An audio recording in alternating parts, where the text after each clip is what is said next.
কোরআনে মিন দুনিল্লাহ শব্দটি প্রায়শই দৃষ্টিগোচর হয়। মিন দুনিল্লাহ শব্দটি তিনটি শব্দের যুক্তাকারে একটি শব্দ, যথা মিন যোগ দুন যোগ আল্লাহ তথা মিন দুনিল্লাহ।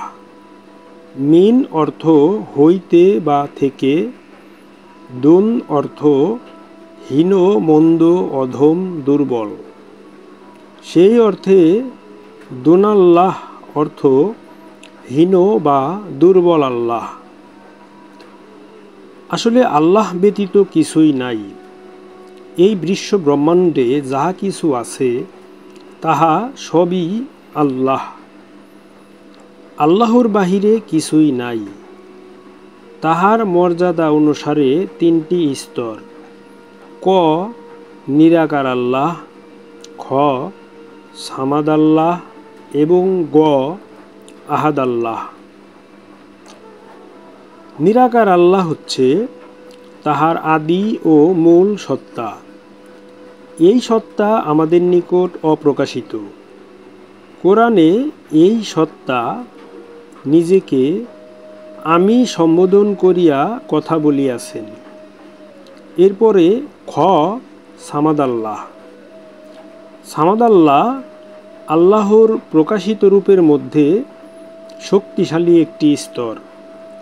কোরআনে আল্লাহর যত গুণাবলী এবং শক্তির বর্ণনা আছে সেটা সামাদ আল্লাহ স্তরের গুণাবলী এবং শক্তি। কোরআনে সামাদ আল্লাহ আমরা সম্বোধন করিয়া কথা বলিয়াছেন। বিশ্বের যত নবী, রসুল, অলিল আমর, মহাপুরুষ, অলিয়া উলিয়া আছেন তাহারা এই আমরা দলের সদস্য।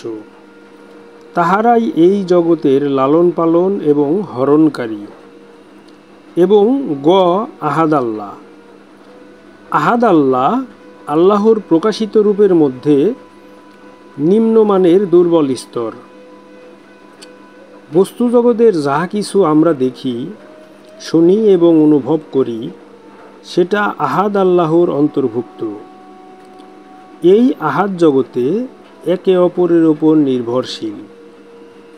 জন্ম, মৃত্যু, জরা, ব্যাধি, রোগ, শোক, আনন্দ, ক্ষুধা, তৃষ্ণা ইত্যাদি এই আহাদ জগতের উপাদান এবং গুণাবলী। কোরআনে আল্লাহর এই স্তরকে তাই বলা হয়েছে দুনাল্লাহ, অর্থাৎ দুর্বল বা মন্দ আল্লাহ। সুতরাং মানুষের মুক্তিপথে দুর্বল আল্লাহ হইতে কোনো অভিভাবক, বন্ধু এবং সাহায্যকারী নাই।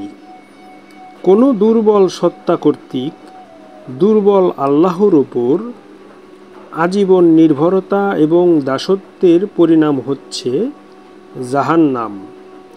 অপরপক্ষে দুর্বল সত্তা কর্তৃক কোনো শক্তিশালী সত্তা অর্থাৎ সামাদ আল্লাহর ওপর নির্ভরতা এবং দাসত্বের ফল প্রাথমিক পর্যায়ে জান্নাত এবং তদ পরবর্তীতে মুক্তি। এই মুক্তি জাহান্নাম হইতে মুক্তি। এই মুক্তি সৃষ্টির বন্ধন হইতে মুক্তি।